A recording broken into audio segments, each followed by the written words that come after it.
حیوان سەربڕین لە بۆ غەیری خوای پەروەردگار لە هیچ کەسێکی دیکە جایز نییە. بەڵێ نابی شەلبی، نابی لاواز بوو لە ڕوولاواز بوو، نابی کۆرەبی، نابی جێژبی. بەڵێ ئەو پەتایی کە بڵاو بۆتەوە طبعاً جیهات مختصنە لەو بابەتی قسە دەکەن، بەڵام ئەو نابێت بێتە سەبەبی ئەوەی کە خەڵک لە قوربانیکردن سار ببنەوە. بەڵام لە لای ئێمە کە خێر و سونەتێکی گەورەی پێغەمبەری خوا عەلەیهی سەڵات وسەلام کردیەتی، سیان ئەگەر بێت و بیکا حتمەن ئەوە جێبەجێکردن دروشمش ئیسلامی. نیەت مهمە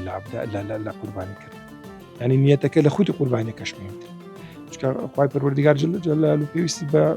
خوێن و گۆشتەی ئێمە نییە، پێویستی بەو نیەتەی دڵە. بینەرانی پایتەخت میدیا لە هەر شوەیەکان سڵاوتان لێ بێت. وا دیارە سبەی ڕۆژی عالیفەیە و دوو بەیانیش یەکەم ڕۆژی جەژنی پیرۆزی قوربانە. من دەمەوێت لەسەر ئەو بابەتە گفتوگۆ لەگەڵ دکتۆر عیماد گوانی بکەم سەبارەت بە شێوازی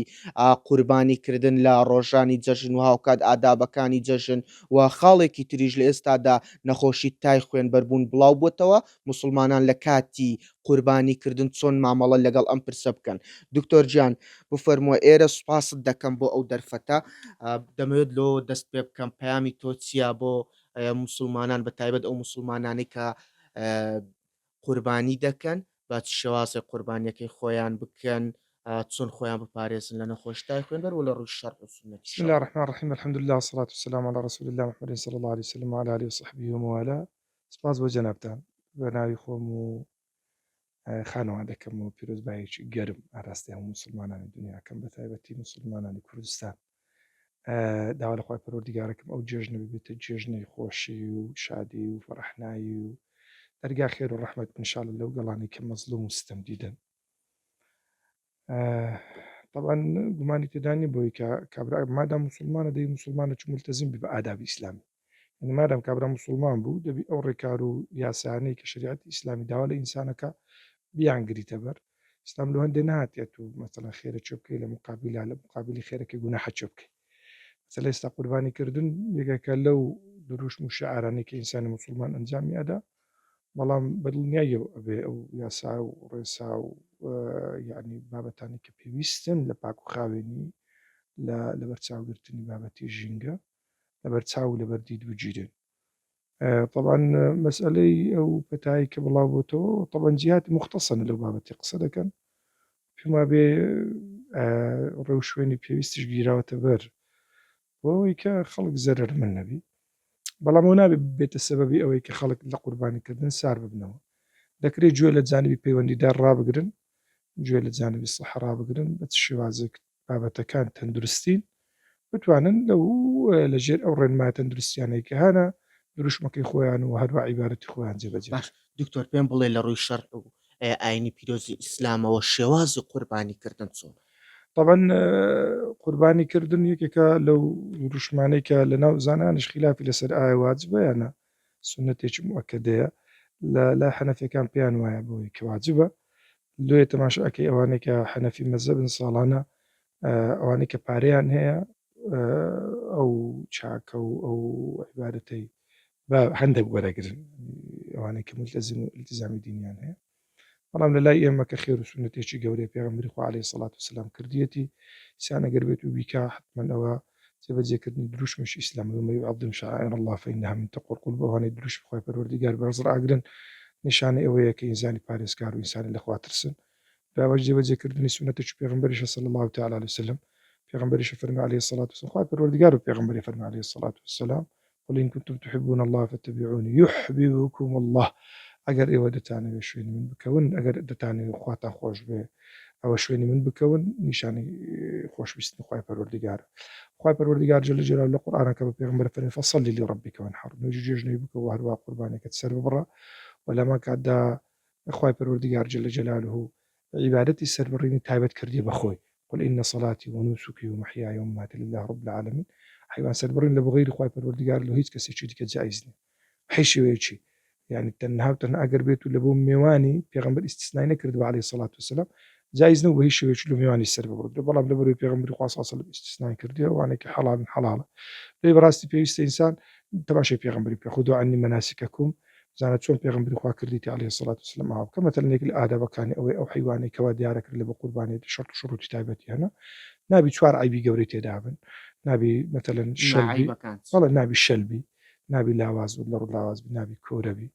نابی جێژبی ئەنە چوار حیوانە و چوار صفتانە ینی چوار صفتی گەورم باقی دیکە دەبێنەوە سەروردەکاری بمعنەوەی دەبی حیوانەکە لە بەرەوەی دیارە و لە بەرەوەی تعبیرە لە بینی لۆ سەلماندنی عبودیەتی مالی لە بەخوای پەروەردیگار جەل جەلاله و دەبێت محاولە بکەی حیوانێک فعلا ینی شایستەی سەر بڕیم بی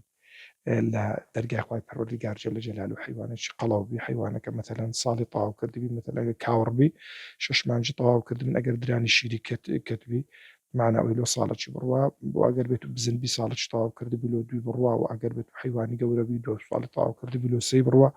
وانە شەرت و شروعی تایبەتی خۆی هەیە کابرا دەتوانێت لە مامۆستا ئاینی پرسیار بکە ئەوانی کە دەیانەوێت ئەو دروست بکەن بەڵام خێرێکی زۆر گەورەی هەیە پێغەمبەری خوا صلی الله علیه وسلم باسی پاداشتی ئەو کەسانە ئەکا کە قوربانی ئەکەن ئەفەرمی بەر لەوەی کە خوێنەکە وەکو عەبودایەتی طبعاً گرینگە نیەت مهمە لە قوربانیکردن ینی نیەتەکە لە خودی قوربانیەکەش مهمترە چونکە خوای پەروەردیگار جەل جەلاله پێویستی بە خوێن و گۆشتە ئێمە نییە پێویستی بەو نیەتەی دڵە کە ئەتویل بەکو عەبودایەتی لە خوای پەروەردیگار جەل جەلاله ئەنجام بدەیت لۆی نابی لە هەندێک بێتە عالم مەدح بکە نابی لە هەندێک بێتە وەکو مثلًا ئەتوو بەردەوام لە فەیسبووک بڵاو بکەیەوە لە پێش چای عالەمی خۆی پێ هەر بچێشی یانە مثلًا قوربانیەکەت بینی بیکەیت جیرانەکان لەبیر بکەیت و خەڵکی دەور و پشتت لەبیر بکەیت بمعنە ئەوەی کە خەڵکێکی فەقیری لێبوو بچی تەوزیعی بکەی ها وەکو وەکەوەی دەڵێ بیکەیە کارتێک لە بۆ پیاوەتی و لە بۆ منەتکردن بە سەری خەڵکە ئەو شەرتانی نابی ئەوانەی بابەتانی تێدا من دەمەوێت ئەوە بپرسم ئەو کەسێکە قوربانیەکە دەکە خێرەکە دەکات دەبێت سمەرجێکی خۆی تێدا بێت بۆ نمونە من وام بیستۆ کە دەبێت ڕیشی بهێڵێتەوە یان مووی بەخۆی ئەو حەدیثەی پێغەمبەری هەیە عەلەیهی سەڵات وسەلام عولەما یعنی ئەو حەدیثەی حەملەکەنە سەر ئەوەی کە ئەڵێن سونەت وایە بەخۆی تو هەندێک شت هەیە عیبادەتە کە عیبادەتە مثلەن هەندێک وەکەوەی دەڵێ ها ڕێخۆشکردن و ڕێکاری هەن ڕێکار هەن ڕێکاری گۆری دەتوێت شتەکە بە کامڵی بکرێ و مثلەن نینۆکی ناکەی ڕیشی ناتراشی لەبەر چییە لەبەرەوەی لەساس کات و کاتە حیوانەکە تراشی لە ڕۆژی جێژنە حیوانەکەت سەر بڕی هەمووی خۆت خاوینەکەیەوە دلیل لەسەر ئەوەی داوای خوای پەروەردیگارەکەی خوای پەروەردیگار پاکت بکاتەوە کەوەی پێغەمبەری خوا صلی الله علیه و سلم کردوێتی بەڵام ئەگەر کەسێک نەیکرد سونەتێکی جێبەجێ نەکردی معنەی وانە قوربانەکەی وەبەرناکەوێت يعني اعتيادية كابرا مثلا هي موظفة لواني لي نقدر نريج بها لتوا كابرا لواني حساسية بي بهش نوع نينو مو كابرا لواني هي مثلا أصلا ولا أبدا ممكن لمنطقة شيء بي أو باب تاني بي ترتيب نكرين كبي ترتيب نكرين أجر بيكاس خيرك زيادة أجر نشك دکتۆر دەمەوێت کۆتا پرسیار و خاڵێکە گفتوگۆی لەسەر بکەین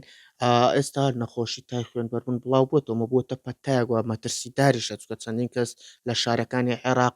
گیانیان لەدەستداوە بەهۆی ئەم پەتایەوە تۆ لێرەوە پامێک ئاراستی مسلمانان دەکەین وەک بیدایەت باسمان کرد یعنی پێویستە و کارانە کە دەکرێن لەژێر ڕۆشنایی ینی بڕێنماکانی تەندروستی بکرێن ناکری ئەوە ببیتە هۆکاری ئەوەیە مە برێن وەڵا کاکەجان لەبەرەوەی پەتایەک هەیە لەبەرەوەی پەتایەکە نەبوویتە مەترسی سەراحەتەن بابەتەکە هەتا وەکو ئێستا حاڵەتە ینی نەبوویتە دیاردا چەند حاڵەتێک هەن ئەگەری هەیە مەتەلەن ئەگەر بێت و یەقینیش بی بەڵام جیهەتی پەیوەندیدار ڕێسا و یاسای تایبەتیانە نە ئینسان ئەگەر بێت و یاسا و ڕێسانە تەطبیق بکات لەو خاتری بتوانێت خۆی لەو دەرهاوێشتانە بپارێزی کە جانبی تەندروستی لە جانبی تەندروستیان دروستە بن و لە هەمان کاتیشدا دروشمەکەی خۆی جێبەجێ بکەن معنە ئەوەی داوا لە مسلمانان ئەوەیە کە پابند بن بە ڕێنماکانی تەندروستی و لە هەمان کاتیشدا عیبادەتی خۆیان جێبەجێ بکەن و دروشمەکەی خۆیان جێبەجێ بکەن بەڕاستی مەسەلەی پاک و خاوینی خۆ دوورگرتن لە نەخۆش و هەروەها پاراستنی ژینگەوان هەمووی واجباتێکی دینین مەطلبێکی ئیسلامین ئەبێ مسلمان پێشی خەڵکێکی دیکە جێبەجێ بکەن زۆر سپاس دەکەم دەستخۆش بینەرانی پایتەخت میدیا ئەوەی کە گوێبیستی بوون گوتەی دکتۆر عیماد گوانی مامۆستای ئاینی بوو سەبارەت بە شێوازی قوربانیکردن مەرج و ڕێنماییەکان وا چۆنیەتی خۆپارێزی لە پەتایکە لە ئێستادا بڵاو بۆتەوە دکتۆر کۆی خاڵەکانی بۆ